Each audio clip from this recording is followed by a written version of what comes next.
una mejor educación para una mejor sociedad.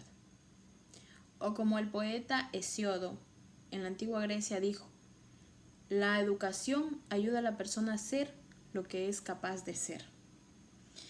Al hablar de educación, además de un derecho humano básico y habilitante para ejercer los otros derechos, la educación es una condición esencial para el bienestar tanto de hombres como de mujeres, así como para el desarrollo integral y sostenible de los pueblos. A pesar de que las tasas de matriculación se han extendido notablemente en las últimas décadas y de haberse extendido una multitud de reformas educativas de diverso calado y orientación, en nuestro país los sistemas educativos están marcados por una profunda inequidad y una baja calidad que los vuelve incapaces de responder a los retos planteados. Sigue estando pendiente una profunda y auténtica transformación de la educación en el país, la cual solo será posible a la medida que todos los sectores asuman su responsabilidad con la educación pública, construyendo consensos amplios y duraderos que se sitúen por encima de los diversos enfoques ideológicos y de los proyectos partidistas de los diferentes gobiernos. Concebir la educación como un continuo o una actividad unitaria en clave de desarrollo humano sin límites de tiempo y lugares a lo largo y ancho de la vida de la persona lleva a una reconceptualización y revisión a fondo de los sistemas educativos como los conocemos.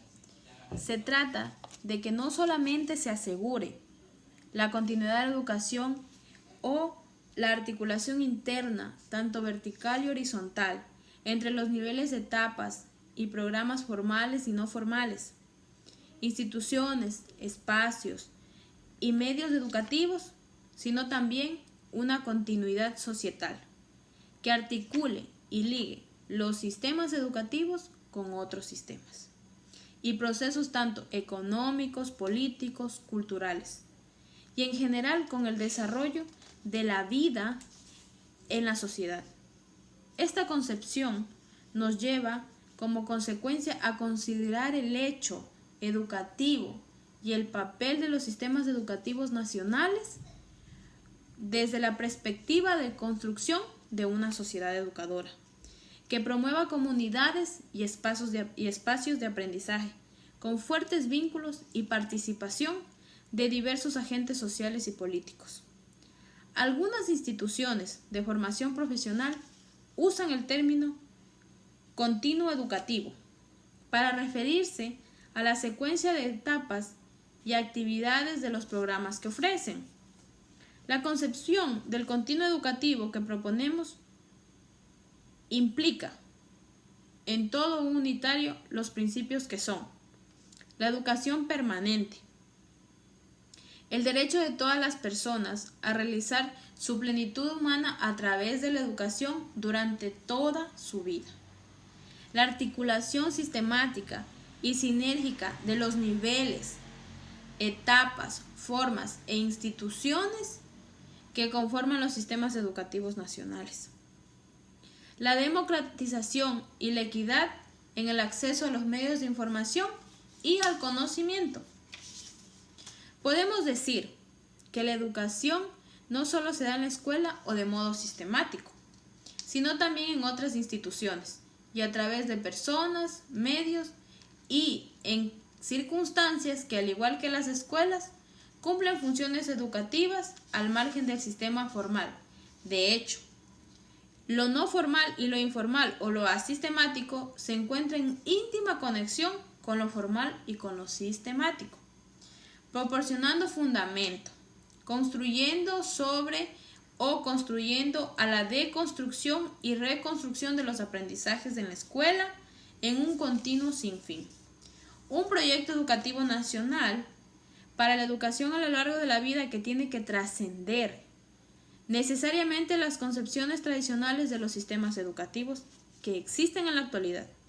Pensamos en sistemas que promuevan el aprendizaje de toda la población, haciendo uso de todos los medios posibles de la sociedad. La concepción del continuo educativo puede ayudar a iluminar esta urgente tarea de reconceptualización y de revisión de los sistemas educativos que existen ya en nuestro país. Es evidente la visión limitada del derecho a la educación que encontramos en las legislaciones de los países latinoamericanos. Es una visión que restringe este derecho a unos años de escolaridad obligatoria.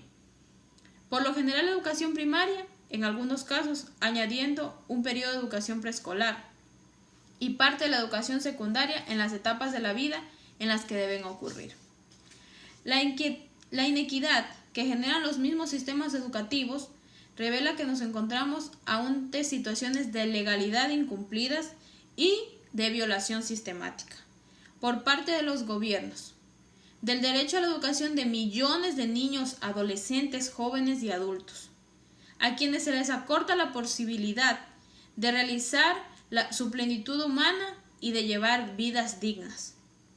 Claro, ciertamente, los padres y la familia constituyen el primer gran espacio de formación del ser humano. Todos sabemos que se aprende a educar a los hijos en el proceso, es decir, por ensayo y error. También está marcada por el capital cultural y los valores que se viven en la familia, por las posibilidades económicas y las condiciones de alimentación, salubridad, los recursos de juego y los espacios de interacción en la comunidad. Y sabemos que este primer espacio de formación no siempre resulta bueno para todos, en particular para los niños que viven en situaciones de pobreza, abandono o en hogares frágilmente constituidos o descuidados por la falta de atención de los padres y mayores. La educación actual reproduce el desarrollo deformado, reproduce desigualdades y privilegios sociales. La inversión en educación no ha ayudado significativamente al alivio de la pobreza en el país, ni al desarrollo económico como se esperaba. El círculo vicioso que existe, pobreza, endeudamiento externo, pago de la deuda, corrupción, recorte del presupuesto social, degradación de la educación pública y del derecho a la educación, sigue dando vueltas en nuestro país. Mientras en Latinoamérica se promueve la tesis de la expansión de la educación básica primaria como prioridad estratégica, los países desarrollados buscan promover sistemas articulados, abiertos y flexibles de educación para toda la vida, sociedades educadoras o comunidades de aprendizaje con fuerte inversión en la educación superior y vinculados con las empresas, buscando asegurar su competitividad económica, el desarrollo científico-tecnológico y, por supuesto, la cohesión social. Un camino interesante para construir una sociedad educadora toma como noción comunidades de aprendizaje. Esto nos lleva a que se refiere a una comunidad humana, organizada dentro de un determinado territorio, barrio, comunidad, ciudad, municipio, entre otros, que asumen compromiso colectivo con el aprendizaje y el desarrollo de la cultura a fin de satisfacer las necesidades educativas de sus miembros. De este modo, potenciar el desarrollo personal, familiar y comunitario. No puede haber una defensa de educación como derecho y como bien público que no vaya estrechamente unida a la necesidad de impulsar pactos que convoquen e impliquen a toda la sociedad en general. Es factible encontrar principios básicos de política educativa que beneficien en conjunto a la sociedad y puedan ser respaldados por todos. Las soluciones a los problemas de la educación exigen un incremento del financiamiento y un mejor uso orientado a la calidad y sobre todo a la equidad. La educación es un asunto que toda la sociedad y por supuesto del Estado, que es el garante de los derechos de la ciudadanía, pero también es un asunto de los protagonistas de la educación y el resto de actores que inciden o se ven influidos por ellos. Partidos políticos, empresarios, iglesias, ONGs, sindicatos, medios de comunicación, entre otros. La pobreza y la desigualdad que existe en nuestro país, que la concertación deba ser también intersectorial. Es preciso vincular la educación a políticas orientadas a la lucha contra la pobreza y la desigualdad, como salud, vivienda, acceso al mundo laboral, de forma que se llegue a los sectores populares, con soluciones integrales y una buena administración de recursos.